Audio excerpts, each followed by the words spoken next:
টোটো জনগোষ্ঠী সারা পৃথিবীর মধ্যে ক্ষুদ্রতম এবং ইউনিক জনগোষ্ঠী। এদের বসবাস পশ্চিমবঙ্গের আলিপুরদুয়ার জেলার ভুটান সীমান্ত লাগোয়া তাদিং পাহাড়ের নিচে। টোটো জনগোষ্ঠী যেই ভাষায় কথা বলে সেই ভাষা এতদিন তাদের মুখে মুখেই প্রচলিত ছিল। সেই ভাষার লিপি এতদিন তৈরি হয়নি। সেই ভাষার লিপি তৈরি হয়েছেন ধনিরাম টোটোর হাত ধরে। ধনিরাম টোটো হলেন ভারতের পশ্চিমবঙ্গে বসবাসকারী অনগ্রসর টোটো জনজাতির একজন সরকারি কর্মচারী, টোটো ভাষার সাহিত্যিক ও ঔপন্যাসিক। তিনি বিপন্নপ্রায় টোটো জনজাতির মুখের ভাষা তথা সিনো তিবেতিয়ান বা ইন্দো বর্মান ভাষা পরিবারের টোটো ভাষার বর্ণলিপি সৃষ্টি করে খ্যাতি অর্জন করেছেন। টোটো ভাষায় বিড়ালকে বলা হয় মিঙ্কি। মিঙ্কি নাকে নাবউ। আচ্ছা, এটা কিসের ছবি? এটা পাকা, শুকরকে পাকা বলা হয়, আলুকে বেতার, কয়াকার, এই যে এটা দেখো, চাঁদকে তাড়ি। আর এই অনন্য সাধারণ কাজের জন্য 2023 খ্রিস্টাব্দে ভারত সরকার সাহিত্য ও শিক্ষা ক্ষেত্রে চতুর্থ সর্বোচ্চ বেসামরিক পুরস্কার যেটি পদ্মশ্রী প্রদান করেন তাকে। ধনিরাম টোটোর লেখা 5টি বাংলা ভাষায় উপন্যাস রয়েছে। তার মধ্যে উল্লেখযোগ্য 2টি ধানুয়া নদীর তীরে এবং উত্তাল তোরসা। সমস্ত উপন্যাসেই তিনি খ্যাতি অর্জন করেছেন। বর্তমানে যাদবপুর বিশ্ববিদ্যালয়ের একটি বিভাগে তার ছাত্রছাত্রীরা টোটো বর্ণমালা এবং অভিধান সম্পর্কে আরও কাজ করে যাচ্ছেন।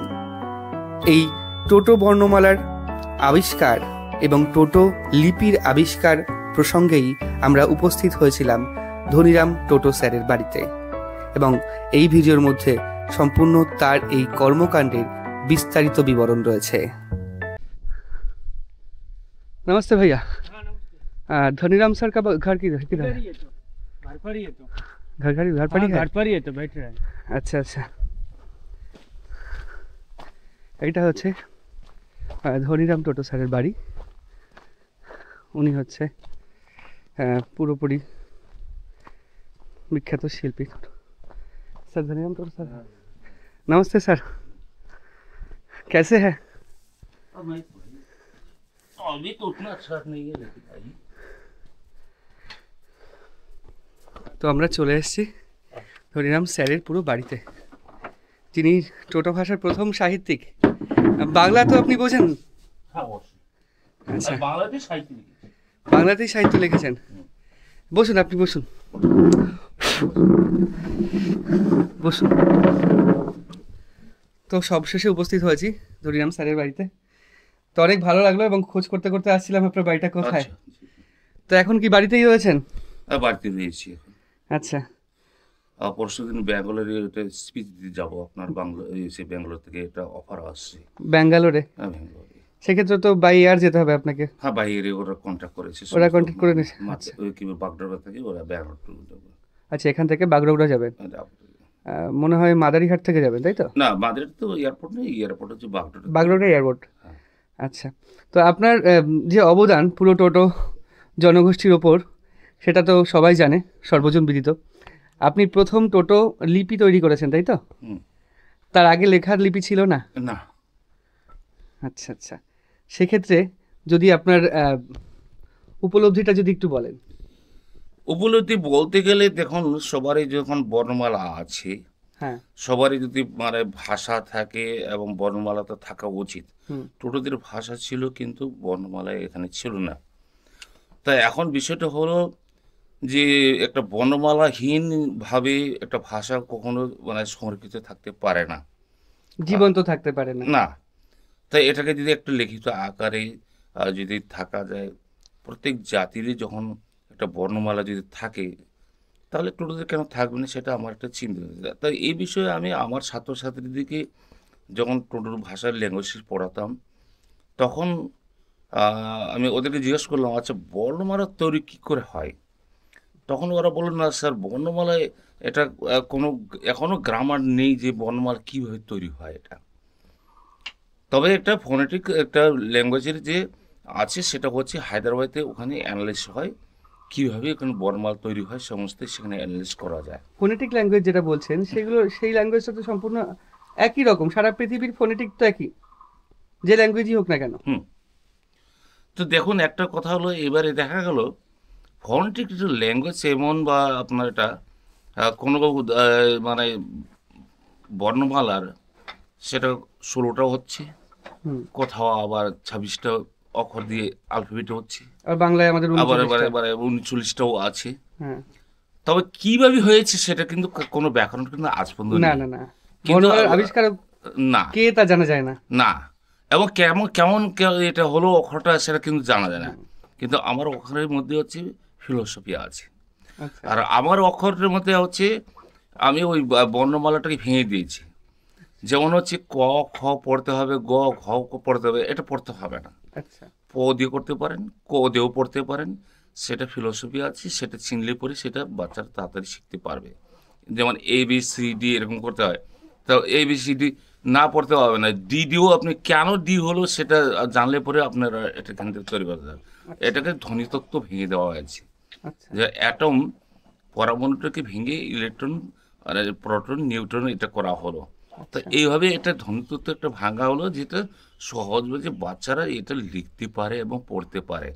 এটার জন্য মানে আপনার কয়ের পরে ফ বলতে হবে, ফর পরে গ বলতে হবে, এটা আর বলতে হবে না বাচ্চাদেরকে। মানে আপনি যে সাহিত্য রচনা করেছেন সেটা বাংলা ভাষায় সাহিত্য রচনা ভাই করেছেন। বাংলার সঙ্গে সঙ্গে। আচ্ছা, আপনার সাহিত্য দুটো একটা যদি নাম বলেন। হ্যাঁ, আমার সাহিত্য এর মধ্যে যেটা হচ্ছে ধানুয়া টুটু কথামালা ধানুয়া টোটো কথামালা। উপন্যাস, সেটা। আর টুর জনজাতির কথা, ওখানে আছে গল্প সাহিত্য আছে। তারপর লকস্বর বলে আলিপুরদুয়ার থেকে প্রকাশিত হয়েছে। আর এর মধ্যে নতুন যেটা প্রকাশিত হচ্ছে আপনজন প্রকাশনী কলকাতা থেকে, ডয়মার নদীর তীরে নতুন উপন্যাসটা বেরোচ্ছে। ডয়মার নদীর তীরে। হুম। আচ্ছা আচ্ছা, আপনার যা গল্প বা যা কাহিনী সব এই লোকাল। আর এই লোকালয়তে, কারণ একটা তোমার পটভূমিকা থাকা চাই। একদম। একটা কথা হলো যে একটা কাল্পনিক কোনো উপন্যাস কোনো কিছু কিন্তু লেখা যায় না। কিন্তু ডয়মার নদীর তীরে হচ্ছে ইন্ডো ভুটান নিয়ে কিন্তু তার উপন্যাস। আর নায়ক হচ্ছে তোমার হচ্ছে ইন্ডিয়ার, আমাদের ভারতের, সে একটা ওই গুহার মধ্যে তার রাখাল ছেলে। আর সহ অভিনেতা হচ্ছে সে একসময় থেকেছিল সে ভুটানে। এইভাবে একটু তৈরি করা হয়েছে এটাকে। বেসিক্যালি আমরা যদি বিভূতিভূষণ বন্দ্যোপাধ্যায়ের উপন্যাস দেখি, তারও কিন্তু পটভূমি প্রকৃতি। প্রকৃতি না, ওইটা ওই জীবনানন্দ দাশের যদি কবিতা দেখি, তারও পটভূমি হচ্ছে একদম প্রকৃতির উপর। এটা কাল্পনিক গল্প হলেও কিন্তু তার পটভূমিকা তার মাদার সাথে থাকে। শরৎচন্দ্র চট্টোপাধ্যায় যদি উপন্যাস দেখি, তার পটভূমি বেশিরভাগই জমিদারি, সেই মানে জমিদার প্লাস মানুষের মনস্তত্ত্বের যে জটিল সম্পর্কগুলো সেগুলো থাকবে। এটা কোনোদিন এটা বেশ করে মানে ছাইরে, মানে আমরা তো সেটা ওই কাল্পনিক রূপকথা তো তৈরি করতে পারি না। যেগুলো উপন্যাস তৈরি হয় তার পটভূমিকা নিশ্চয়ই থাকবে, অল্প সময় সেখানে সত্য ভূমিকাও থাকে, তার জীবনের মানে এটা দার্শনিক থাকে। যেমন আমাদের কপাল কুণ্ডলে যে আমাদের বঙ্কিমচন্দ্র তৈরি করেছে, সে সাগরে সে তৈরি করেছে, বা নবকুমার সেটা থেকে, সেটা কোনো ব্যাপার না। ওগুলো না থাকলে যে এমনি এমনি উপন্যাস তৈরি করা যাবে না। না না না, পটভূমি অবশ্যই থাকতে হবে এবং তার বেসও থাকতে হবে, যেটা আমার মানে যতটুকু পড়ার মাধ্যমে জেনেছি আমরা। তো আপনার সাথে পরিচয় হয়ে খুবই ভালো লাগলো। এবার আমার খুব ইচ্ছে করছে আপনার যদি বর্ণমালাটা যদি একটু দেখাতেন। নিশ্চয় বর্ণমালা আছে, তবে ওই ওই বইটা মানে স্যার আমি একটু কথা বলবো আপনার সাথে। তো যেই ধনীরাম টোটো স্যারের সাথে কথা বললাম, তিনি ভারতের পদ্মশ্রী প্রাপ্ত একজন মানুষ। তো এই টোটো বর্ণমালার জন্য বিখ্যাত তিনি। তার বাড়ি এটা, নিচে একটুখানি পাকা বাড়ি, ওপরে পুরোপুরি কাঠের বাড়ি। আচ্ছা, ওপরে কি একটু কাঠের বাড়িটা দেখাবো? এই চটিটা পড়লাম। তো এইটা হচ্ছে উপরে, এটা কিন্তু বেশ নড়বড় আমার দেখে মনে হচ্ছে। তো ওই স্যারের বাড়িটা আমি ঘুরে দেখাচ্ছি। পুরোপুরি কাঠ ওপরে, মানে উপরে কাঠের দোতলা, উপরে কাঠ রাখা রয়েছে এরকম, এপাশেও কাঠ, এদিকে টিন দেওয়া বাড়ি। ভাবা যায় একজন পদ্মশ্রী প্রাপক মানুষের বাড়ি এটা। টোটো জনগোষ্ঠীর মধ্যে তিনি প্রথম যিনি পদ্মশ্রী পেয়েছেন, আর কেউ এখনো পর্যন্ত পায়নি। আর তার বাড়ি এটা, তার ঘর এটা, এটা হচ্ছে তার লেখার ঘর, লেখার ঘর, পড়াশোনার বিভিন্ন ফাইল এখানে রাখা রয়েছে। এইরকম একজন বিখ্যাত মানুষ এখান থেকে জানলা।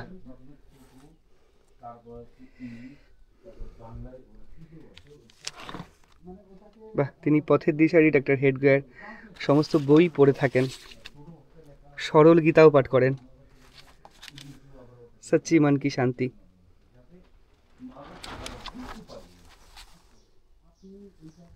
আচ্ছা, কাটোয়া থানার মাধ্যমে প্রকাশিত এই পত্রিকাটা। এখানে সমস্ত বই রয়েছে, শারদ সংখ্যা দেশ হিতৈষী, এখানেও তিনি লিখেছেন। কত বই রয়েছে এখানে। তবে এই যে বিষয়টা রয়েছে না, এটা হয়তো টোটো বর্ণমালার, বাহ, টোটো বর্ণমালার এটা কি জানি না, পুরো বর্ণমালাটা আলাদা, ফোনেটিকের ওপর নির্ভর করে এটা গড়ে উঠেছে।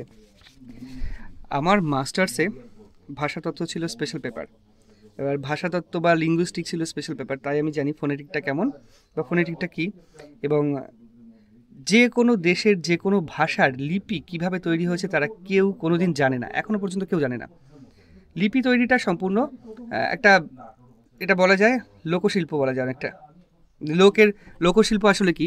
লোকশিল্প তেমন শিল্প যেটা কে তৈরি করেছে জানে না। যেমন ঘুম পাড়ানি ছড়া, যে খোকা ঘুমোলো পাড়া ঝুরলো বর্গি এলো, যে এই যে ছড়াটা, এটা একটা লোকছড়া, কে তৈরি করেছে জানে না। এদিকে যদি আমি অন্য একটা ছড়া বলি, রবীন্দ্রনাথ ঠাকুরের ছড়া, তাহলে সেটা বলতে পারবো তার লেখা, কিন্তু যেই ছড়া কারোর লেখা নয়, মানে কার লেখা কেউ বলতেই পারবে না, যেই গান কার লেখা কেউ বলতেই পারবে না, ছৌ নাচ কে তৈরি করেছে বলতেই পারবে না, পুরুলিয়া তৈরি।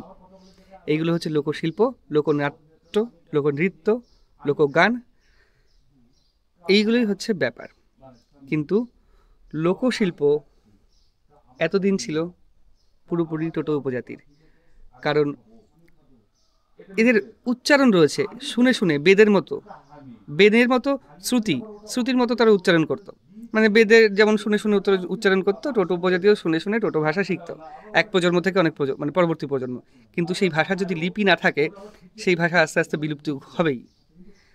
তো তার জন্যে এই ধনীরাম টোটো স্যার লিপি তৈরি করেছেন, আর লিপি এইটা খুব সুন্দর টোটো লিপি। তবে আমি কিছু বুঝতে পারছি না এখানে, আপনারা যদি বুঝতে পারেন অবশ্যই কমেন্ট করে জানাবেন কি বুঝতে পারছেন এখানে।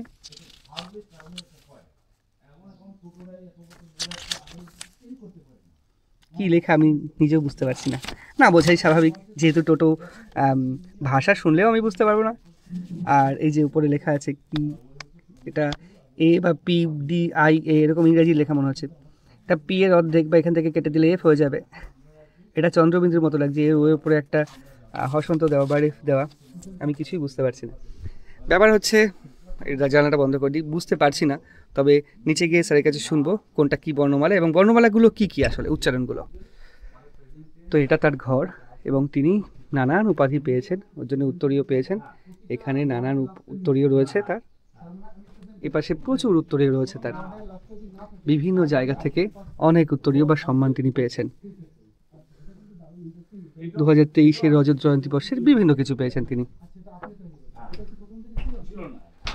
আর এইটা হচ্ছে ওপরের ঘর, তার থাকার ঘর। আর এখানে রয়েছে তার পুরস্কার পাওয়া। আমি কি হাঁটছি, এটা কিন্তু নড়ছে, আমি পুরো নিচ দিয়ে হাঁটছি আর এটা নড়ছে, একটু ধীরে ধীরে হাঁটতে হবে। SBI তাকে এই সুন্দর মোমেন্টোটা উপহার দিয়েছে। SBI citation of honour, Padma Shri recipient Shri Dhanram Toto. তো এখানে স্টেট ব্যাংক অফ ইন্ডিয়া তিনি যে পদ্মশ্রী পেয়েছেন তার বিষয়টা এখানে রয়েছে, তাকে অনার করেছেন। এছাড়াও রয়েছে বেশ কিছু ট্রফি তার।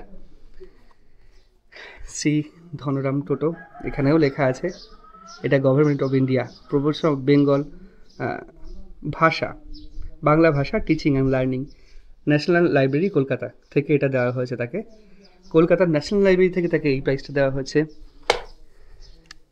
এটা একটা মানপত্রটা একটা উপরেরটা খালি দেখছি, এটা সম্মাননা জ্ঞাপন, এটা পুরোপুরি তার ছবি সহ দেওয়া রয়েছে। আপনি টোটো সাহিত্যিক সম্মানীয় ধনীরাম টোটো, সম্মাননা জ্ঞাপন করেছে এখানে আলিপুরদুয়ার সেবা ভারতী, যেটা আলিপুরদুয়ার জেলায় অবস্থিত। তো এখানে আরেকটা রয়েছে সুপ্রিম সোল গডফাদার শিবা, আরও কিছু বেশ মনুমেন্ট এখানে রয়েছে। মাদারিহাট হাই স্কুল থেকে তাকে একটা সম্মাননা দেওয়া হয়েছে। আর এইখানে সম্মাননা 2023 শ্রী ধনীরাম টোটো, টোটো ভাষার অক্ষর লেখক, টোটোপাড়া, আলিপুরদুয়ার। এখানে তার ছবিও দেওয়া রয়েছে এবং নিচে একটা খুব সুন্দর কারুকৃতি করা রয়েছে। আর সর্বশেষ ডুয়ার্স রত্ন তাকে দেওয়া হয়েছে। আলিপুরদুয়ার ডুয়ার্স উৎসব সমিতি তাকে দিয়েছে 2018 সালে ডুয়ার্স রত্ন। কত গুণী মানুষ এই টোটোপাড়ায় রয়েছেন। এই সমস্ত অগ্রণী মানুষদের জন্যই কোনো একটা জাতি উন্নতি লাভ করে, আর টোটো জাতীয় উন্নতি লাভ করুক। অ্যাকচুয়াল আমি এটা চাই, আপনারাও এটাই চান, কারণ টোটো উপজাতি সারা পৃথিবীর মধ্যে এখানেই রয়েছে। টোটো ভাষাও ছিল না, তিনি তৈরি করেছেন, তারপরে এত সম্মাননা তার। নিচে যাই, তার সঙ্গে আরেকটু কথা বলি। হচ্ছে স্যারের inspector general, front HQ Siliguri, সশস্ত্র সীমাবল থেকে দেওয়া আপনার সম্মাননা, তাই তো? আপনাকে এই স্মৃতিটা দিয়েছেন। আর এটা ওটাও আছে, কিন্তু যুব সংস্কৃতি আর টোকেন অফ লাভ। আর এটা হচ্ছে আমার লাইফ অ্যাচিভমেন্ট, লাইফ অ্যাচিভমেন্ট। এই যে জীবনে মানে এই যে ওনাকে হচ্ছে পুরস্কার দিয়েছেন, দেখো এই যে এই মেডেলটাও তো ডক্টর শরণকাল শরণারে মারা গেছেন, উনি প্রেসিডেন্ট। আমাদের যে প্রেসিডেন্ট আছে দ্রৌপদী মুর্মু, এই যে দ্রৌপদী মুর্মু, তার থেকে উনি প্রাইজ নিচ্ছেন। আর এই পাশে রয়েছে আর তিনি এখন আমাদের সামনে দাঁড়িয়ে রয়েছেন। এই যে অমিত শাহ রয়েছেন। সত্যি অ্যাচিভমেন্ট, বড় একটা অ্যাচিভমেন্ট এগুলো। দ্রৌপদী মুর্মু তখন কলমিস্টার ছিল। হ্যাঁ হ্যাঁ, আচ্ছা ওনার সঙ্গে ঝাড়খণ্ডে আমি। আচ্ছা, আপনার হাত ব্যথা হয়ে যাবে বেশিক্ষণ ধরলে, আমি ধরি। আপনার ওই যেটা পদ্মশ্রী যে মোমেন্টটা রয়েছে, ওটাও মেডেল এবং যে শংসাপত্র যেটা দেয়। কিন্তু এমনি ঘরে উপরে আছে, এখানেও আছে প্রচুর জীবনে প্রশ্ন। উনি জীবনে অনেক লেখাপড়া করেছেন, উনি কিন্তু স্কুলে বেশি পড়াশোনা করেননি। প্রচুর মোমেন্টও আছে, টোকেন অফ লাভ উপরে আছে প্রচুর বই। কোথায় আছে দাঁড়াও একটু, ছেলেটা কোথায় রেখেছে? ফ্রন্টিয়ার হেডকোয়ার্টার শিলিগুড়ি, সশস্ত্র সীমাবল। আপনার লিপিটা দিচ্ছি। আচ্ছা, আমি ধরছি এটা। আচ্ছা, এই যে আচ্ছা, এটা বাইরে নিয়ে আসুন। মাথায় এটা কি একটু এই মিস্ত্রি লাগাচ্ছি। আচ্ছা, এটা হচ্ছে আপনার লিপি। আচ্ছা, আমি বর্ণমালাটা কিভাবে হয়েছে দেখাচ্ছি। উপরেটা হচ্ছে টোটোর এটা আলফাবেটটা টোটো। হ্যাঁ, টোটো ওয়ার্ডটা, এটা প, এটা ব। আচ্ছা, এখানে কিন্তু পরপর সাজানো নেই, আমরা যেরকম এ বি সি ডি এরকম না, এখানে প ব ট ড একসাথে সাজানো রয়েছে। এই কনসোনেন্ট ভাওয়েল। আচ্ছা, এখানে টোটাল আছে 1 2 3 4 5 6 12 13 14 15 16 17, 17টা কনসোনেন্ট। আর ভাওয়েল আছে এই যে 1 2 3 4 5 6 5 আর 5 10 11 13টা ভাওয়েল। 13টা ভাওয়েল, মিলে মোট 30টা হচ্ছে। কনসোনেন্টকে টোটো ভাষায় বলে এই যে তদ্বিক আলফাবেট। আচ্ছা, তাহলে এইগুলো আপনি ক এটা ক। আচ্ছা, এটা কি ট? এটা ট। আর এটা কি কার? ওটা ট, এটা ও কার। এটা ট, এটা ও কার। ট আর ট, ও টট ব ই ক বই। আচ্ছা, তদ্বিক আলফাবেট। টোটো ভাষার কনসোনেন্টকে বলে তদ্বিক আলফাবেট। আর ভাওয়েলকে কি বলে? এই যে এখানে আছে ই, যে ইটা ভাওয়েলটা, ইটা ভাওয়েল। এখানে দেখো, এটা মনে হয় ডবল ই, এটা দীর্ঘিকার দিয়ে শুরু, এটা রস্যিকার, এটা হচ্ছে রস্যক, এটা রস্যকার, আর ওটা দীর্ঘকার, এটা দীর্ঘকার। মানে অ্যাকচুয়াল নিচে যদি একটা এরকম উন্নি থাকে, উন্নি থাকে নিচে, তাহলে সেটা হয়ে যায় দীর্ঘ। আচ্ছা, তার মানে দেখো আমরা আচ্ছা, এটা তো রস্যকার। আর এই দীর্ঘ, এই দীর্ঘটা এই যে এখানে উল্টো করা যায়।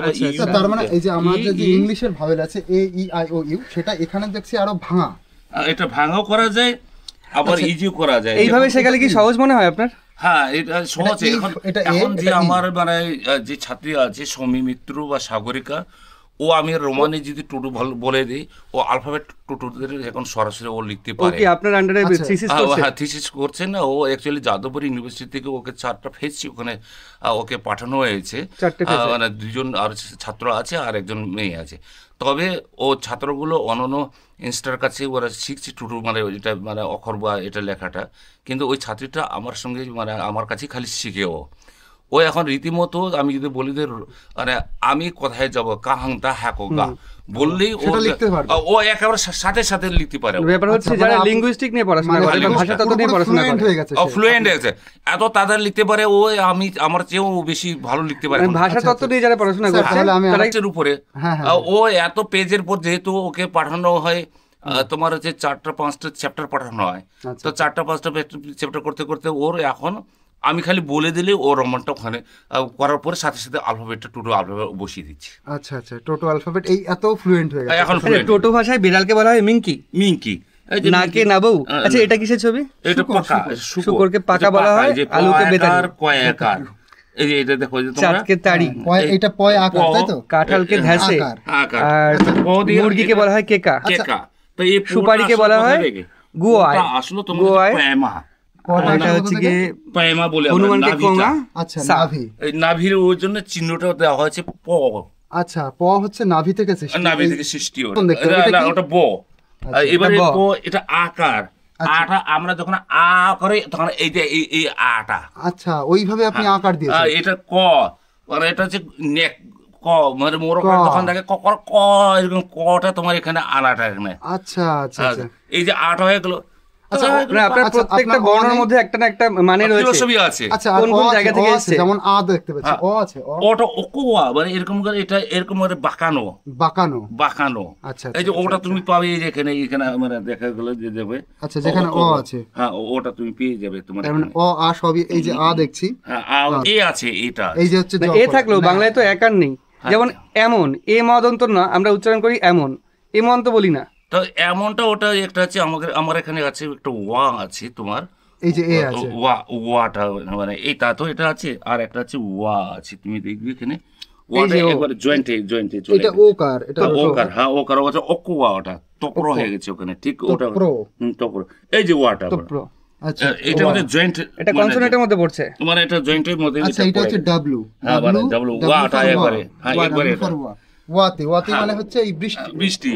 ওটা যখন করা হয় আমরা চাওয়া বলি, যখন চ দিয়ে আকার দিয়ে ওয়াটার লেখা যায় তখন ওয়াটার মানে বেশি লেখার দরকার। আচ্ছা স্যার আপনি যেমন আমরা চাওয়া আর চ দিয়ে চাওয়া হয়, হাওয়া হয়, অনেক কিছু ওয়াটা পিছনে থাকে, সেই জন্য ওটাকে একটাই। আরেকটা কথা বলছি, বাংলায় যেমন চ একার ও অন্তস্থ একার লিখি, সেক্ষেত্রে আমি চ দিয়ে ওয়াটা একবারে চ দিয়ে এটা দিয়ে হয়ে যাচ্ছে। এটা দেখলাম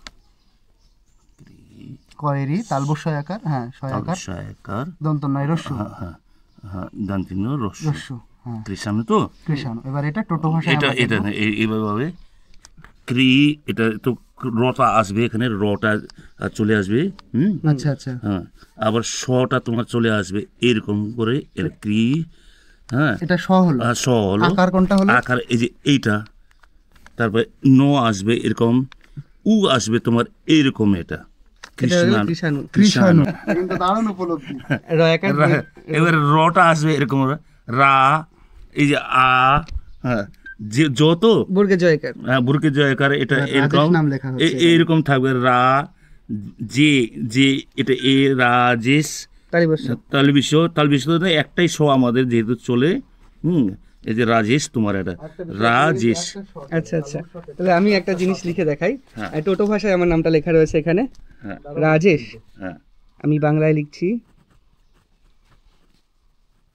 এবার তুমি ভেঙে এই যে র, হ্যাঁ এইটা হচ্ছে এইটা র, আর এটা একার, ও আকার আকার, রা র আ, এটা হচ্ছে বর্গের জ, হ্যাঁ এটা বর্গের জ, এটা এ র আ বর্গের জ এ, আর এটা হচ্ছে স, একটাই স রয়েছে যেহেতু এটা স, রাজেশ।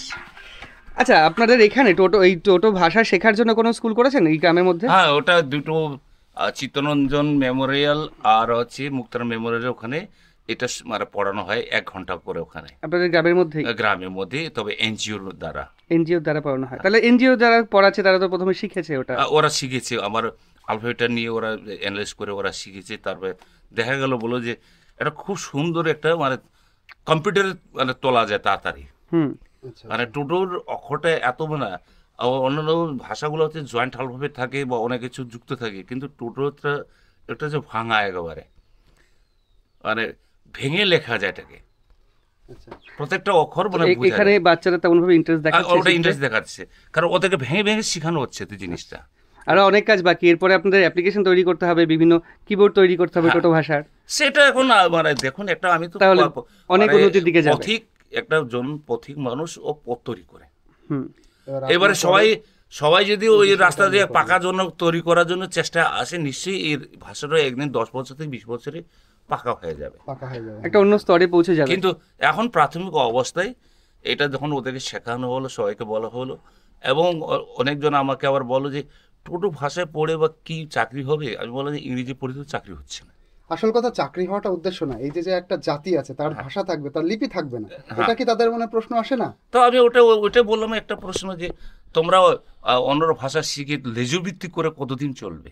হ্যাঁ, লেজুর ভিত্তিক তোমাদের নিজের ভাষার তো একটা লিপি না থাকে, আস্তে আস্তে ভাষাটা হারিয়ে যাবে, হারিয়ে যাবে। কিন্তু এখন রেকর্ড বেশিরভাগ লোক দেখছিলাম আপনাদের টোটোগ্রামে নেপালি ভাষায় কথা বলছে, বাংলা বলছে, হিন্দি বলছে, নেপালি বলছে, সবগুলো ভাষায় বেশি কথা বলছে। এবার যদি আর আপনাদের গ্রামেও তো টোটো উপজাতির সংখ্যা কম, নেপালি এবং ভুটান উপজাতির সংখ্যা বেশি, 90-র পর ভুটান থেকে অনেক লোক এসছে এখানে, সেই হিসেবে দিক থেকে যদি বিচার করা যায়, টোটো যদি ভাষা না থাকে আস্তে আস্তে ভাষা হারিয়ে যাবে। তো এই যে বলুন যে আপনার নাম লিখতে বলে আমি লিখে দিলাম, হ্যাঁ, তো এটা সহজ একদম। স্যার আপনাদের এই গ্রামে একটা অত্যন্ত জ্ঞানী মানুষের সাথে দেখা হলো, পদ্মশ্রী প্রাপক মানুষের সাথে দেখা হলো, এবং বেরোচ্ছি এখান থেকে। তো ওনার বাড়ি দেখে মনে হলো না যে বিশাল কিছু ব্যাপার, খুব সরল সাদাসিধা মাটির সঙ্গে মিশে থাকা মানুষ, পদ্মশ্রী প্রাপক মানুষ হয়েও চেষ্টা করে যাচ্ছেন গ্রামের মধ্যে থেকে, বাইরে না গিয়ে গ্রামের মধ্যে থেকে গ্রামের মানুষদের, পরবর্তী প্রজন্মকে আপলিফটেড কীভাবে করা যায়